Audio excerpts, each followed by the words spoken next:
ನಮಸ್ಕಾರ ರೀ ಎಲ್ಲರಿಗೂ. ಎಲ್ಲರೂ ಹೆಂಗಿದ್ದೀರಾ? ಚಲೋ ಇದ್ದೀರ ಅನ್ಕೋತೀನಿ ನೋಡ್ರಿ. ಇವತ್ತು ನೋಡ್ರಿ 3ನೇ ದಿನ ಎಕ್ಸಾಮ್ ಕೊಟ್ಟಿನಿ ಬಿ ಎಡ್ದು. ಮೈಲಾರಿ ಹುಡುಗರ್ತಿ ತನಕ ಹೊಂಟಿದ್ದೀನಿ ರೀ. ಅವನು ನಾನು ಜೊತೆಗೆ ಹೊಂಟೆ ನೋಡ್ರಿ. ಸೀಟ್ ಸಿಕ್ಕಿತ್ತು ಇವತ್ತು ಅದು ಪುಣ್ಯಲಿಂತ ಬಂದೆ ನೋಡ್ರಿ ಕಾಲೇಜ್ಗೆ. ಜೀವನದಾಗ ಕಾಲೇಜ್ಗೆ ಟೈಮ್ ಪ್ರಕಾರ ಯಾವಾಗ ಗೊತ್ತಿಲ್ಲ ನೋಡ್ರಿ. ಎಕ್ಸಾಮ್ಗೆ ಅಂತ ಟೈಮ್ ಪ್ರಕಾರ ಹೋಗ್ತೀವಿ ನೋಡ್ರಿ ನಾವು. ಯಾಕಪ್ಪ ಅಂತಂದ್ರೆ ನಾವು ಲಾಸ್ಟ್ ಬೆಂಚ್ ಸ್ಟೂಡೆಂಟ್ ರೀ. ಎಕ್ಸಾಮ್ಗೆ ರೆಗ್ಯುಲರ್ ಹೋಗ್ಬೇಕು.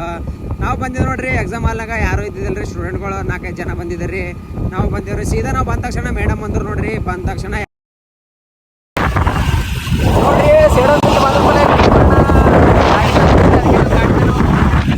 ಅವಾಗ ದಾರಿ ಹೋಗ್ಲತ್ತ ನೋಡ್ರಿ. ನಮ್ಮ ಎಲ್ಲಿ ಹೋಗಿರಿ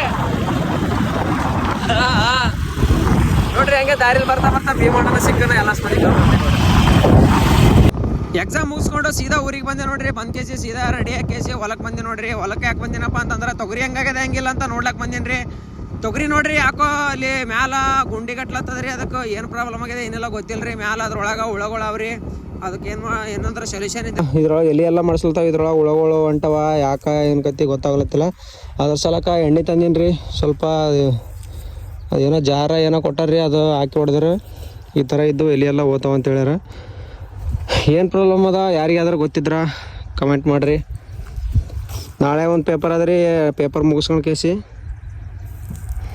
ಆಯ್ತು ರೀ. ಸೀದಾ ಏನಿಲ್ಲ ಹೊಲ್ದಾಗ ಎಣ್ಣೆ ಹೊಡಿಬೇಕು, ಗಾಳೆ ಹೊಡೆವು. ಮತ್ತು ಹೊಲ್ದಾಗ ಕೆಲಸ ಭಾಳ ಬಿಜಿ ಆಗ್ತಾವ ಮುಂದೆ. ಮತ್ತು ಹೊಲ್ದಾಗ ಸಿಗಮ್ಮ ಅಂತ ಹೇಳ್ತೇನೆ ನೋಡ್ರಿ. ಆ ಥರ ಯಾಕಲ್ಲತ್ತವ ಗಿಡಗಳು. ಯಾರಿಗಾದ್ರೂ ಗೊತ್ತಿದ್ರೆ ಕಮೆಂಟ್ ಮಾಡಿರಿ. ಅದಕ್ಕೆ ಯಾವ್ದು ಎಣ್ಣೆ ಹೊಡಿಬೇಕು ಸೊಲ್ಯೂಷನ್ ಗೊತ್ತಿದ್ರೆ ಕಮೆಂಟ್ ಮಾಡಿರಿ ನೋಡ್ರಿ. ನಾವೊಂದು ಎಣ್ಣೆ ತೊಗೊಂಡು ಬಂದಿರಿ. ಅದು ನಾಡ್ದು ಹೊಡಿತೀನಿ ಯಾವುದಂತ ತೋರಿಸ್ತೀನಿ ರೀ. ಇದ್ರೊಳಗೆ ನೋಡ್ರಿ ಈಗ ಈ ಎಲೆ ಮಡಿಚಿರ್ತಾವೆ ನೋಡ್ರಿ. ಇದ್ರೊಳಗೆ ಹುಳಗಳು ಅದಾವ ರೀ. ತೋರಿಸ್ತೀನಿ ಅಂದ್ರೆ